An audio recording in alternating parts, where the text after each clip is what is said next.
Hi guys.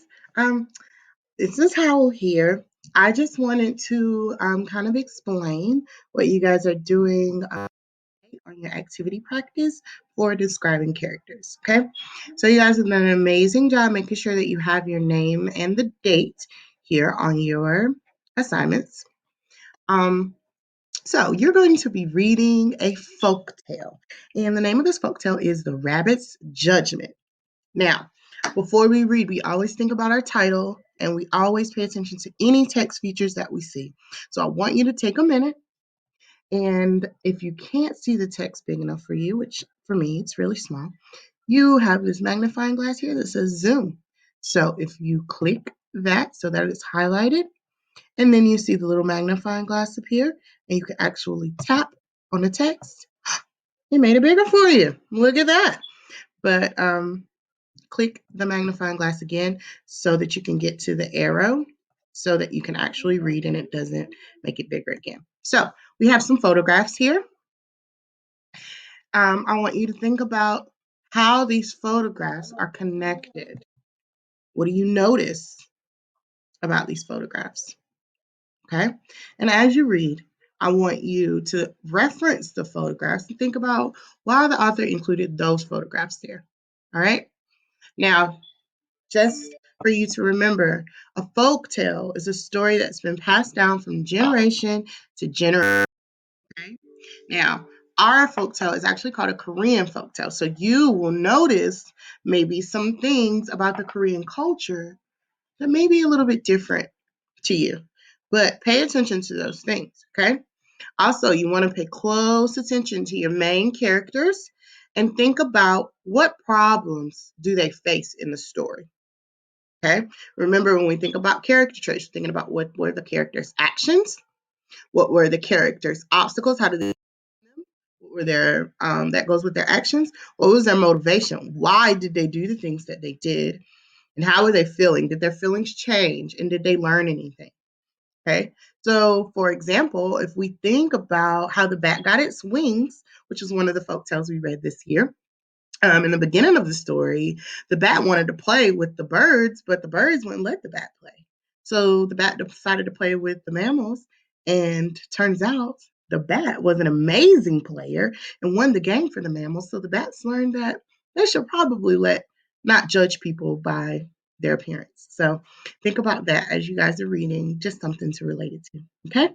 Remember, if you have any questions at all, reach out to your teachers. Okay, even if you're not in my class, make sure that if you're not understanding something, you don't quite know what you're doing, don't just click it and turn it in.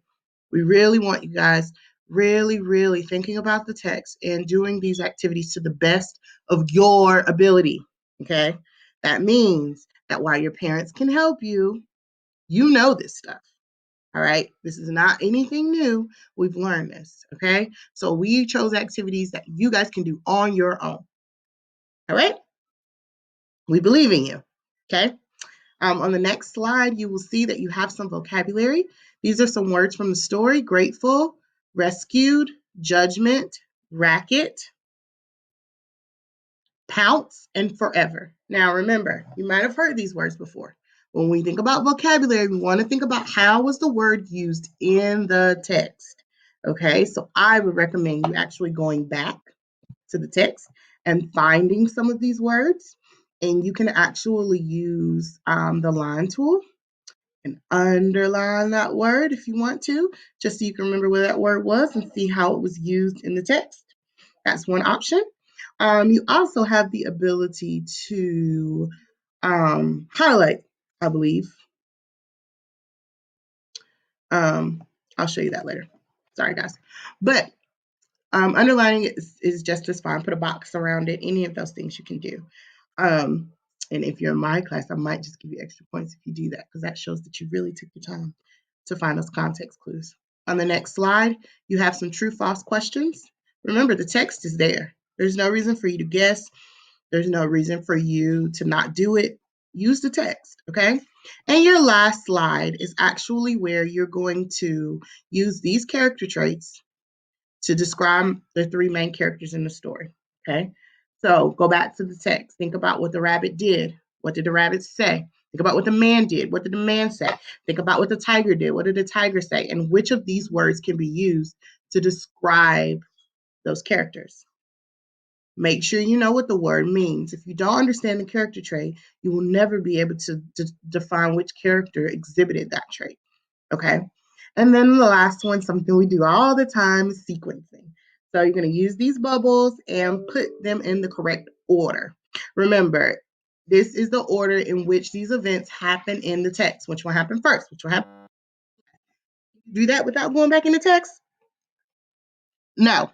Period. Okay. Go back in the text. Okay. Love you guys. If you have a question, let me know. Bye.